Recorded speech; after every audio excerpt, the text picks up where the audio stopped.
Megastar Chiranjeevi గారు drugs నియంత్రణలో తన వంతుగా ముందుకొచ్చి వారొక వీడియోని అద్భుతంగా తయారు చేసి మా డిపార్ట్మెంట్కి ఇచ్చిండ్రు.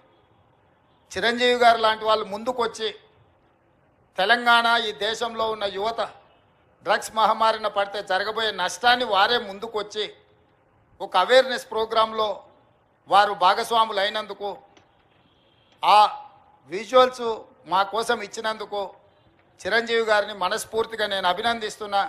సినిమా ఇండస్ట్రీలో ఉండే ప్రముఖులకు కూడా నా సూచన, మీ కొత్త సినిమాలు రిలీజ్ అయినప్పుడు టికెట్ ధరలు పెంచుకోవడానికి జీవోల కోసం ప్రభుత్వాల దగ్గరకు వస్తున్నారు, కానీ సామాజిక సమస్య అయిన సైబర్ క్రైమ్ డ్రగ్స్ నియంత్రణలో మీరు మీ సామాజిక బాధ్యతను నెరవేర్చడం లేదు అని మా ప్రభుత్వం భావిస్తుంది.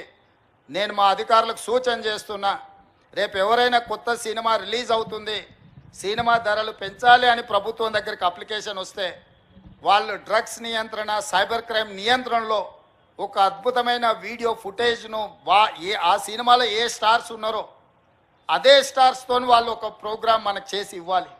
అది ప్రీ కండిషన్.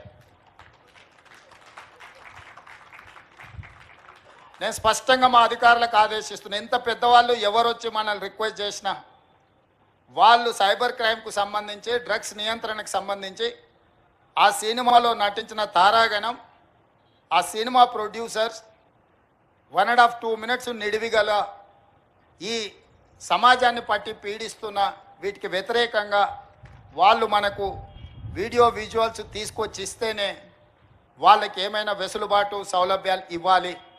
ఎందుకంటే సమాజం నుంచి ఎంతో వాళ్ళు తీసుకుంటున్నారు, సమాజానికి వాళ్ళు కొంతైనా ఇవ్వాలి, అది వాళ్ళ బాధ్యత.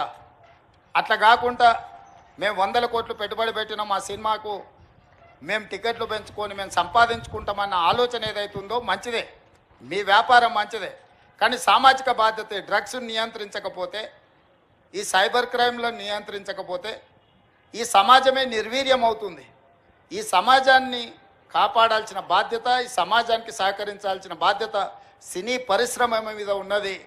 కాబట్టి ఎవరైతే ఏదైనా ఈ ప్రభుత్వం నుంచి ఏదైనా సహకారం కావాలి అని వస్తే వాళ్ళు సమాజానికి సహకరించాలి. ఇది ఒకటే మా ప్రీ కండిషన్. మా అధికారులకు కూడా నేను సూచన చేస్తున్నా. And at the same time మా సైబరాబాద్ కమిషనర్ అవినాష్ మహాంతి గారికి కూడా నా సూచన, ఎందుకంటే మ్యాక్సిమం సినిమా షూటింగ్స్ మీ ప్రాంతంలోనే అవుతాయి లేదా రాచకొండలో అవుతాయి.